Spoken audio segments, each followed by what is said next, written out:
Radhe Krishna friends, आज मैं आपके लिए वृंदावन की चींटियों की एक सच्ची घटना लेकर आई हूँ।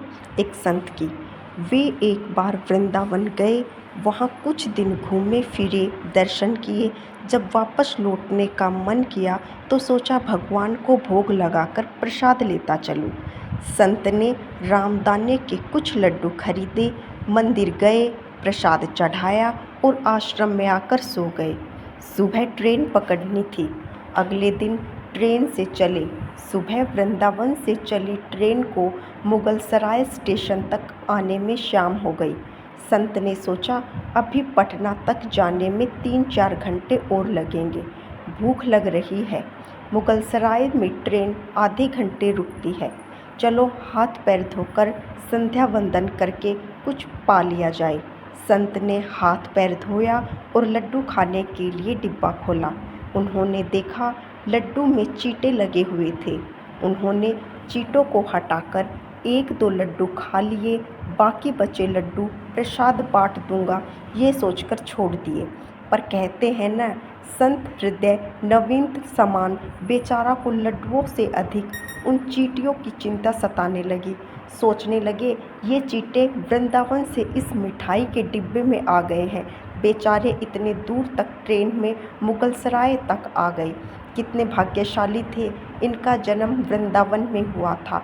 अब इतनी दूर से पता नहीं कितने दिन या कितने जन्म लग जाएंगे इनको वापस पहुंचने में। पता नहीं ब्रज की धूल इनको फिर कभी मिल भी पाएगी या नहीं।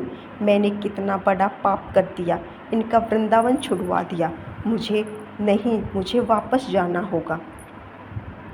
और संत ने उन चींटों को वापस उसी डिब्बे में सावधानी से रखा और वृंदावन की ट्रेन पकड़ ली। उसी मिठाई की दुकान के पास गए, डिब्बा धरती पर रखा और हाथ जोड़ लिए। मेरे भाग्य में नहीं कि तेरे ब्रज में रह सकूं, तो मुझे कोई अधिकार भी नहीं कि जिसके भाग्य में ब्रज की धूल लिखी है उसे दूर कर सकूं। दुकानदार ने देखा तो आया, महाराज चींटे लग गए तो कोई बात नहीं, अब दूसरी मिठाई तुलवा लो।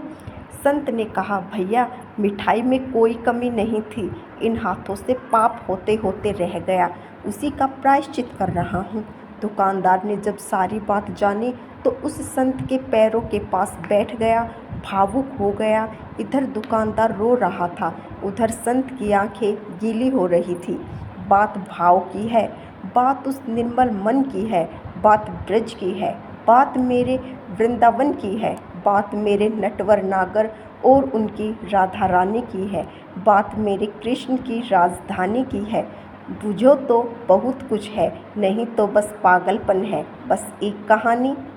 घर से जब भी बाहर जाएं तो घर में विराजमान अपने प्रभु से ज़रूर मिलकर जाएं, और जब लौट कर आएँ तो उनसे ज़रूर मिले, क्योंकि उनको भी आपके घर लौटने का इंतज़ार रहता है। घर में यह नियम बनाइए कि जब भी आप घर से बाहर निकले तो घर में मंदिर के पास 2 घड़ी खड़े रहकर कहें, प्रभु चलिए आपको साथ में रहना है। ऐसा बोलकर ही घर से निकले, क्योंकि आप भले ही लाखों की घड़ी हाथ में क्यों ना पहने हो, पर समय तो प्रभु के ही हाथ में है ना। राधे कृष्ण भक्तों, तो आपको ये बताइए हमारी ये कहानी कैसी लगी। आई होप आपको अच्छी लगी होगी। अगर अच्छी लगी है तो राधे कृष्णा कमेंट बॉक्स में ज़रूर लिखें।